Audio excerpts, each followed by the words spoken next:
Fi żmien li ġej, il-Gvern Malti se jiffirma ftehim mal-Unjoni Ewropea biex pajjiżna jieħu l-ewwel 41 miljun euro mill-pjan tal-kupru ta' fondi Ewropej. Dan tħabbar mis-Segretarju Parlamentari għal Fondi Ewropej Stefan Zrinzot-Zoppardi waqt konferenza tal-aħbarijiet bit-tema Malta li rridu għal uliedna.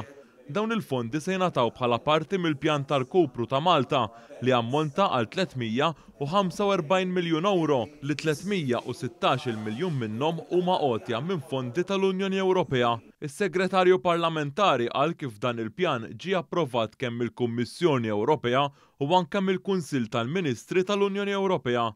Intqal kif dan il-pakkett ta' fondi Ewropej li ġie nnegozjat is-sena l-oħra mill-Prim Ministru Robert Abela huwa l-akbar pakkett ta' fondi tal-Unjoni Ewropea għal Malta, id-doppju ta' kemm kien ġab Gvern Nazzjonalista. Dr. Zrinzot-Zoppardi ħabbar ukoll kif it-tieni interconnector se jsir permezz ta' investiment minn fondi Ewropej. It-tieni interconnector hemm deċiżjoni min-naħa tal-Gvern dwar il-ħtieġa tiegħu u aħna bħala min-naħa ta' fondi tal-Unjoni Ewropea se nkunu qegħdin niffinanzjaw dan it-tieni interconnector masqallija illi mhux biss jindirizza iż-żieda fid-domanda tal-elettriku iżda wkoll huwa investiment favur il-klima u anke biex inkunu nistgħu ninvestu anke dak li għandu x'jaqsam ma' enerġija rinnovabbli.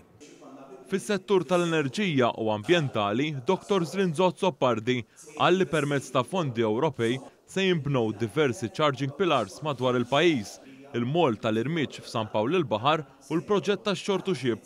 Is-Segretarju Parlamentari semma wkoll kif l-iskejjel ta' Ħalaxa u n-Nadur se jsiru ħielsa mill-karbonju u anke l-iskola li tinbena fl-Imsida se tkun ħielsa mill-karbonju. Bl-istess fondi se ssir qalba diġitali fid-Dipartiment tal-Outpatients fl-Isptar Mater Dei u anke fil-qorti.